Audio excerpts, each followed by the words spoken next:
It is that time of the month again. It is time for product empties. So if you want to see what products I used up in the month of May, then keep on watching.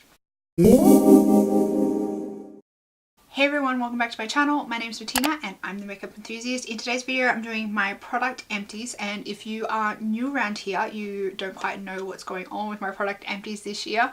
But for every single monthly update, I do calculate the total of my product empties, because throughout 2019, I am trying to use up more than I buy. I'm really trying to clear out my collection of bits and pieces and backups that I have, so I'm really trying to focus on using more products up than I bring into my collection each month. Without further ado, let's roll. So the first product is the Too Faced Hangover RX 3-in-1 Replenishing Primer and Setting Spray. I really enjoyed this product when I first started using it, and then it just turned into one of the worst products that I have ever used. The product itself is really nice, but the packaging is so flawed. The actual bottle itself, it started leaking out from around the top of this pump here, and every time I used it towards the end of the product, I would spray it on my face, then I would have to shake my hand off with the product that like leaked out onto my hand. This bottle is so sticky and gross, it's disgusting, and the bottom of the bottle would always get buildup of the product, and I would get little marks on my desk, and this product is not easy to get off your desk. I was scrubbing my desk for quite a while to get off the residue from this product, so I am super glad to be rid of this product. Like I said, I really enjoyed it when I first bought it, but for the reason of the packaging and it leaking everywhere and just making my life very annoying, I'm not going to repurchase it. I don't think the pain and the struggle and the extra cleaning that you have to do is worth the value of this product. I don't know whether I got a faulty packaging or whatnot, but I wouldn't recommend it based on the struggles that I had with it leaking everywhere. I probably ended up only getting like 3/4 of this bottle because most of it leaked out of the packaging. Towards the end of it, the sprayer was really like chunky. It would spray lots of bigger droplets on my face, and I didn't enjoy that either. The Lariese Exhilarating Shower Gel. This is with lemon myrtle and lemon scented tea tree and lime essential oils in it. This smelled amazing, but this little guy only took me like a month to use up, so I probably wouldn't repurchase it, but it smelled so good. I loved the smell of this, and the body wash itself was just really nice to use. So I think it's a good little body wash if you like lemon myrtle scents, but it is a smaller bottle. It's only a 250ml bottle, and I did go through it pretty quickly. Next is the Mary Kay Time Wise Age Fighting Moisturiser. I really like this moisturiser. I think it's a really good one. This is about maybe I want to say maybe like the 7th or 8th bottle I've gone through. It's a good staple moisturizer and I really like it. Yeah, I don't know, it's a good one. It's a good one. I have a few products in here that I have decided to declutter. I was thinking about maybe doing a declutter video. Let me know if you would be interested in that, but I'm not quite sure yet how I feel about decluttering my whole collection. But Alex from One Beauty Addict has kind of inspired me to declutter a little bit and go through my collection. I just don't know whether I want you guys there along for the road, but if you would really like to see me do a declutter, then let me know and I will seriously consider doing it and filming it. Just let me know. These are the two products in my collection that I found were quite old and had like no product left in them. The first is the Mary Kay CC Cream. I tried like pumping this little guy and nothing came out, so I thought, why am I keeping it in my collection? So that one's gone. I do really like this CC Cream. In terms of CC creams, this is one of my favorites. I really like it, and I think it has a really good coverage. It looks really nice on the skin, and it is one of those squeezy tubes with the pumps as well, so I really like the packaging. Then this little guy, this is the Boscia BB Cream. This is like separated in the tube. There's still like a fair bit in here. Even when I shake it really well, it doesn't remix together, so I'm getting rid of this one because it's completely separated. But that one was an alright one. I didn't really like the color on it. When I used that, I usually had to go over it with like a colored powder that was more my skin tone to make it look a little bit more not so off. The Bvlgari Mon Jasmine Noir perfume. This is one of those perfumes that when I smelled it in the shop, I absolutely loved it, and then I brought it home and I started wearing it and I was like, why did I buy this perfume? But nevertheless, I have used the whole bottle up and I'm glad to see it gone. I won't be purchasing this again. This one's quite strong and it's quite florally. It's not really something that I'm into anymore, so I'm glad to see it gone and I won't be repurchasing. Ordinary Coverage Foundation. This little guy, I mean, it's a cheap foundation, but I don't enjoy it. I think it's kind of cheap for a reason. I did a full review and wear test on this way back, like just after it launched, and yeah, not much has changed. I don't really like it all that much. It looks alright on the skin, but I don't really like how it wears.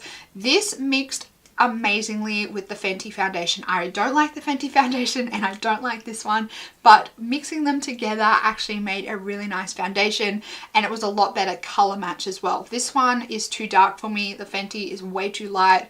When I mixed them together, it was a really good color match. I'm actually wearing the combination today. I think if you do enjoy it, if you do like this one or the serum, yay for you, because it's only a $12 foundation and $12 in Australia as well. It's $12.90 I think at Maya. So yeah, you can get the Ordinary at more places now in Australia, and I think if you are able to find one out of the Coverage or the serum foundation, I think definitely go for it because it's cheaper than most foundations that are at Priceline. Then I have the Anastasia Beverly Hills Clear Brow Gel. This is an alright brow gel. I don't think it's really worth it. I haven't really tried all that many brow gels in my lifetime.